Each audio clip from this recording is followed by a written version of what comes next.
Kembali lagi di Mama Pod, Mahata Margonda Podcast. Yang kebetulan kemarin juga udah diresmikan ya pada episode pertama kemarin. Dan juga dengan persetujuan dari Mas Tatak. Mama Pod. Mama Pod, ibu dari segala podcast. Berarti menginduki semua podcast yang ada di Indonesia. Amin, dan juga bisa menginspirasi ya. Sebelum kita mulai, Mas. Yes. Habibie ada satu quote menarik. Apa itu? Faith doesn't make things easy. Wow. It makes them possible. Keren nggak? Keren, karena udah ada tulisannya. Maaf ya Mas ya atas ketidakjelasan di awal ini. Tapi yang jelas menarik ya, menginspirasi tentunya ya. Yang jelas kita akan kolaps lagi karena sudah ada Mas Tatak dengan Propman Show Podcast. Yes. Habibie juga nggak lupa kalau misalnya kita mau dengerin podcastnya dari Propman Show, bisa ya Mas Tatak ya. Bisa sekali. Di Spotify ada. Yes. Di YouTube ada.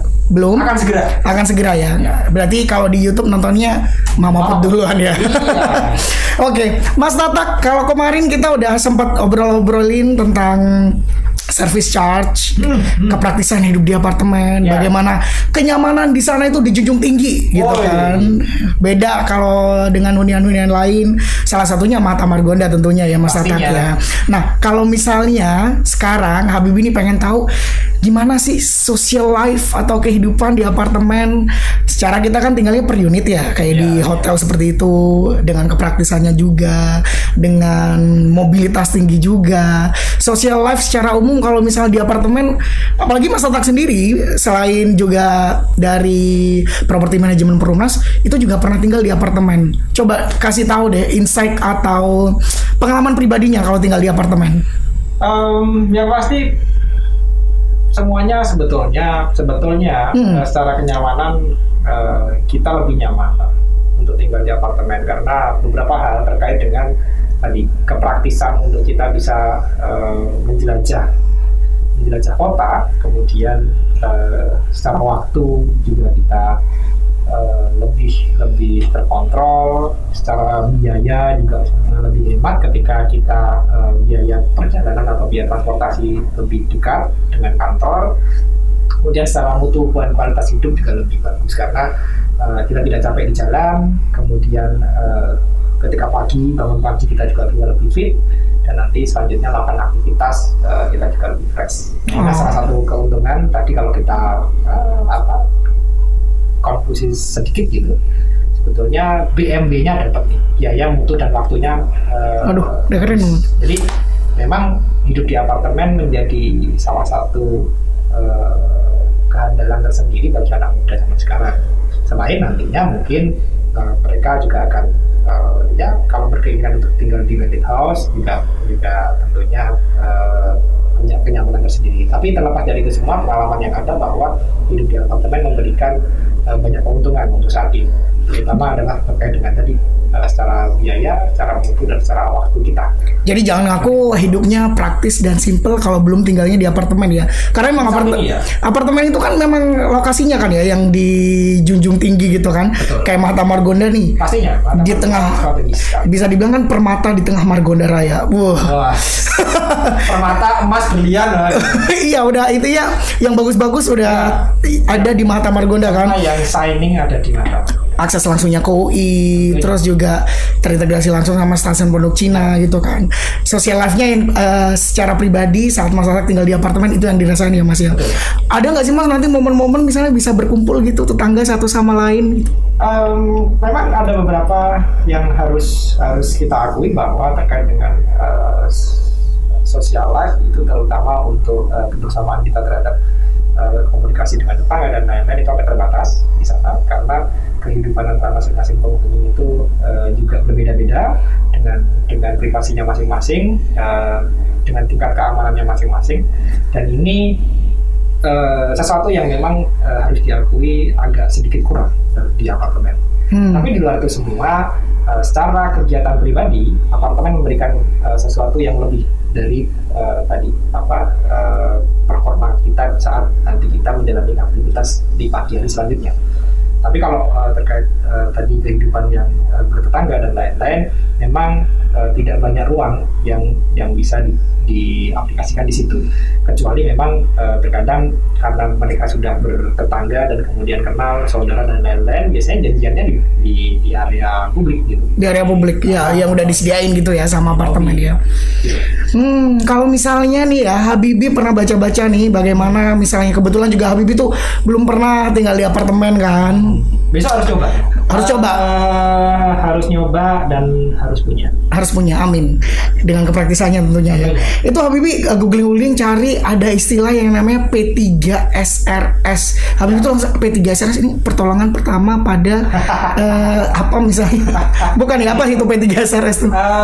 P3SRS itu singkatan dari Perhimpunan Pemilik dan Penghuni Satuan Rumah Susun. Apa tuh Mas? Apakah itu mewadahi juga misalnya kita komunikasi antar penghuni di sana Mas? Ya, jadi P3SRS sendiri merupakan satu organisasi legal yang dibentuk secara legal oleh komunitas penghuni, di mana setelah terjadinya serah terima gedung kepada P3SRS, artinya P3SRS itu dibentuk untuk mewakili nantinya penghuni dalam proses pengelolaan area-area kepemilikan bersama. Jadi P3SRS ini dibentuk dari perwakilan pemilik atau penghuni, bisa pemilik atau mungkin penghuni yang ada di situ. Jadi mereka atau P3SRS ini merupakan perwakilan. Jadi ada mungkin dari pemilik atau penghuni tadi itu akan dilakukan pemilihan. Pemilihan ya, bukan penunjukan langsung gitu bukan ya? Udah kayak ini aklamasi mungkin kayak ketua umum partai. Sifatnya pemilihan resmi begitu, dan dicatat di notaris nantinya. Ini adalah pemilihan dari perwakilan penghuni untuk mewakili penghuni yang lain dalam proses pengelolaan gedung yang sifatnya barang kepemilikan bersama, artinya atau benda bersama. Itu akan dipilih dan mereka mewakili proses pengelolaan itu. Nah, pada masa proses pengelolaan itu, P3SRS nantinya biasanya akan menunjuk building management. Nah, itu kalau di kami sebagai pengelola bisnis building management gitu, property management Perumnas ini ranahnya di situ, akan masuk di pengelolaannya. Jadi nantinya P3SRS yang akan melakukan penunjukan kepada building management. Oh gitu ya. Fungsinya kayak ini nggak sih Mas? Karena kita kan tahu ya, kalau penghuni apartemen itu dalam satu gedung, itu bahkan bisa kalau dijumlahkan itu kan udah kayak rukun tetangga atau rukun warga kan. Fungsinya sama nggak sih P3SRS dengan RT atau RW tuh Mas? Secara prinsip bahwa P3SRS ini berfungsi untuk proses pengelolaan, bukan administrasi secara negara. Oh, pengelolaan aja ya. Artinya menjadi perwakilan penghuni untuk proses-proses pengelolaan yang ada, serta kebutuhan-kebutuhan daripada penghuni. Dalam artian adalah kebutuhan terhadap kenyamanan gedung. Nah, kalau RT/RW kan lebih ke administratif, artinya sebagai perwakilan dari negara, urus KTP misalnya gitu ya, dengan administrasi kependudukan dan juga terkait dengan proses yang sifatnya legal yang terafiliasi dengan proses kenegaraan. Mungkin itu kalau untuk RT/RW. Jadi di sini ada pemisah. Kalau di apartemen pun kalau kita harus cari KTP dan lain-lain, ya tetap harus nanti menghubungi bisa menghubungi P3SRS dan disalurkan kepada RT, atau mungkin langsung kepada RT dan pejabat di daerah tersebut atau di kawasan tersebut. Jadi semua apartemen itu pasti ada P3SRS-nya nanti ya Mas ya? Wajib ya? Udah diatur dalam undang-undang. Wah. Nah, Mas Tatak sendiri selama tinggal di apartemen udah kenal belum sama kanan kirinya? Selama berpengalaman nih tinggal di apartemen. Kalau kenal dengan kanan kirinya mungkin ya sangat terbatas. Sangat terbatas karena dalam kehidupan di apartemen mungkin terkadang tidak semua unit itu adalah unit yang dimiliki oleh penghuni dan ditinggali. Jadi terkadang unit itu dimiliki oleh penghuni dan disewakan atau rental. Jadi mungkin kita akan melihat tetangga kita itu mungkin berganti-ganti. Benar. Karena pemilik belum tentu menghuni sendiri kan, seperti itu ya. Terkadang pemilik itu tidak menghuni. Nah, memang tadi seperti yang dijelaskan di awal bahwa akses untuk kita bisa berkomunikasi dengan tetangga itu agak terbatas kalau di apartemen. Karena ya biasa kesibukannya berbeda-beda waktu gitu kan. Betul. Kita misalnya pulang malam gitu, terus kemudian kita tidur, kita bangun besok paginya udah berangkat kerja lagi. Atau sekarang malah banyak di rumah gitu karena work from home. Jadi banyak sekali waktu yang memang tidak memungkinkan untuk itu, dan juga terkait dengan privasi. Jadi karena unitnya terbatas, kemudian tidak ada ruang khusus yang memang difasilitasi untuk bisa bertemu, kecuali kita harus janjian dulu nih di misalnya area umum, misalnya ke taman atau ke lobi dan lainnya. Tapi kalau misalnya kita berada di apartemen, di unit kita, gitu, akan terbatas. Cuman memang ini sih Habibie pernah tahu juga apartemen itu menjadi pilihan karena dengan tingkat privasi yang tinggi. Karena kita tahu kan ya karakter orang tuh berbeda-beda. Habibie sendiri pun nggak usah apartemen nih Mas Tatak nih, di kos aja tuh Habibie seneng banget kalau misalnya nggak terlalu interaksi kanan kiri. Oh ya. Apalagi hobinya kan nyanyi kan, teriak-teriak gitu. Jadi musisi ya? Boleh dimainin dong. Satu lagu. Bisa digejreng. Musisi ya bener. Jadi kan memang ini ya berarti memberikan privasi yang tinggi, kenyamanan dia dengan kebutuhan ya. Ya, dengan karakter. Sesuai dengan kebutuhan kan. Sesuai dengan kebutuhan dan karakter penghuninya. Jadi untuk saat ini bukan berarti social life terkait dengan komunikasi publik itu menjadi tidak ada. Iya, bukan tidak ada sama sekali ya artinya. Tapi memang pembatasan itu yang menjadikan ini semua bisa berjalan. Artinya adalah misalnya aja mungkin kan tidak harus ketemu dengan kolega, dengan klien, dengan keluarga, dengan family, itu harus di apartemen kan tidak harus juga. Iya benar-benar. Saja kita ketemunya mungkin di kafe, mungkin di area komersil apartemen seperti nanti di Mahata Margonda disediakan banyak area komersil yang memungkinkan untuk lebih nyaman bertemu dengan kolega, dengan keluarga kita. Itu tamu-tamu itu bisa bertemu di area-area komersil, dan ini menurut saya pribadi itu menjadi satu poin penting gitu, menjadi satu hal yang unggul dan apartemen dibandingkan dengan mungkin landed house karena masalah privasi. Jadi tidak semua orang itu bisa keluar masuk rumah gitu. Nah itu yang perlu kita pahami bersama juga terkait dengan itu. Habibie setuju sih dengan pernyataan Mas tadi, bilangnya katanya bukan berarti untuk bersosialisasi ataupun berinteraksi itu tidak ada sama sekali. Ya. Karena Mahata Margonda pun nyediain yang namanya communal area tuh Mas. Iya. Mungkin bisa nanti ya P3SRS-nya atau mungkin siapapun menginisiasi ada acara untuk berkumpul. Pastinya, di communal area tersebut. Paguyuban pemilik dan penghuni ini punya banyak cara untuk bisa membuat para penghuni itu menjadi lebih nyaman dan betah tinggal di situ. Nah ini menjadi proses tersendiri untuk nantinya apartemen-apartemen itu menjadi pilihan bagi para pembeli dan juga para investor untuk mereka tinggal di apartemen tersebut. Iya, terus juga tentunya juga dengan wadah-wadah yang ada bisa dimanfaatkan tentunya ya. Pastinya. Ini juga karena Mahata Margonda nih Mas Tatak nih, sekedar info nih ya Mas Tatak ya. Adanya communal area itu karena kita kan ada koneksi langsung ya atau akses langsung ke Universitas Indonesia. Mungkin pembeli pertama kita itu adalah para investor atau memang yang ingin menginvestasikan, atau bahkan mungkin ada orang tua dari calon mahasiswa Universitas Indonesia atau mahasiswa itu sendiri. Nah itu kita makanya menyediakan yang namanya communal area karena memang milenial tuh sekarang sukanya ngumpul-ngumpul Mas. Pastinya. Dengan wifi ya kan. Ya. Tadi modalnya sebetulnya kopi 1 gelas bisa ngobrol 12 jam, tapi tentunya ngobrol-ngobrol yang sifatnya membangun benar-benar. Mahata Margonda memiliki semua kelebihan itu, bahwa saat ini Mahata Margonda dengan posisinya yang sangat strategis nantinya akan menjadi satu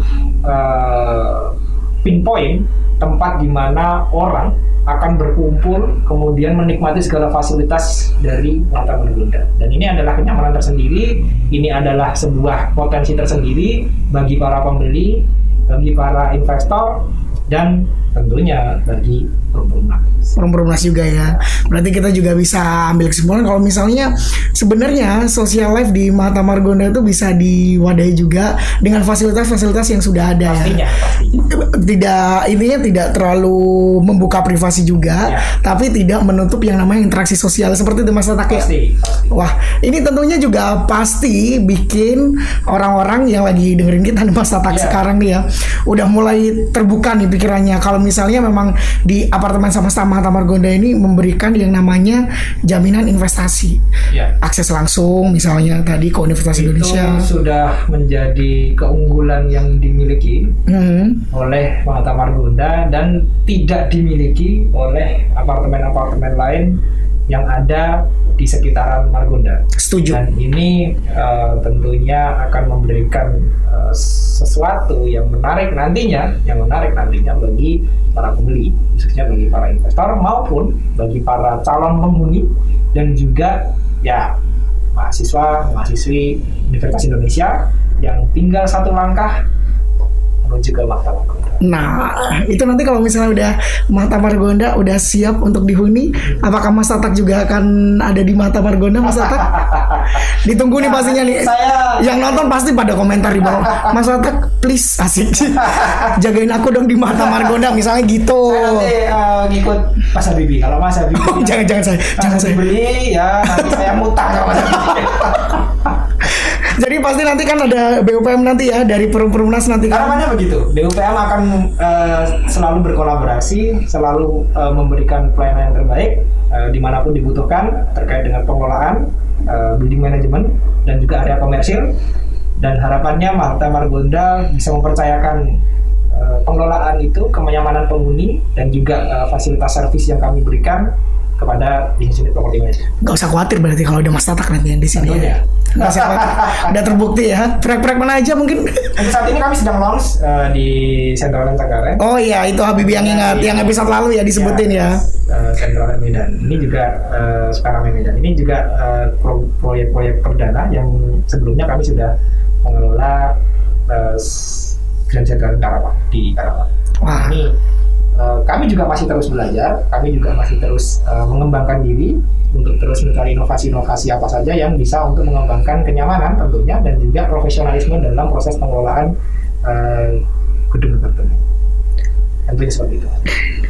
Thank you banget ya Mas Tatak ya. Ini udah sama-sama bisa memberikan yang namanya kepercayaan. Jadi kalau ada Mata Margonda udah jadi, penghuni udah pada datang, udah tahu duluan nih sama BUPM-nya sama Mas Tatak dulu. Ya, gitu. Udah tahu dulu ya. Kalau misalnya nanti ada yang mau ditanyain, boleh di kolom komentar ya Mas Tatak ya. Kami akan membuka semua peluang di pertanyaan apapun di kolom komentar. Silahkan bertanya untuk bisnis properti manajemen dan terkait dengan properti manajemen, terkait dengan pengelolaan gedung, building management, kami akan berikan semua yang kami miliki secara ilmu pengetahuan dan juga secara pengalaman. Jadi banyak hal yang bisa kita create bersama dan juga tentunya tidak terlepas dari bagaimana kita meng-create penghuni agar mereka merasa mereka menghuni dan memiliki itu kondisi yang ada di situ. Habibie pribadi juga suatu waktu nanti tidak sampai di sini aja koleksi kita nih Mas Tatak ya. Sama Pramen Mama Pot Mas. Oh Mama Pot. Ibu dari segala podcast. Tepuk tangan dong kita sore hari ini ya. Instagramnya udah ketemu ya? Udah ketemu. Segala Ibu Podcast. Udah Habibie waktu sholat tahajud muncul nama itu ya. Jadi Mama Pot Ibu dari segala podcast. Thank you Mas Tatak ya. Sukses terus. Nanti kita akan ketemu di episode-episode berikutnya. Amin ya rabbal alamin. Oke. Tetap di Mama Pot Ibu dari segala podcast. Dadah.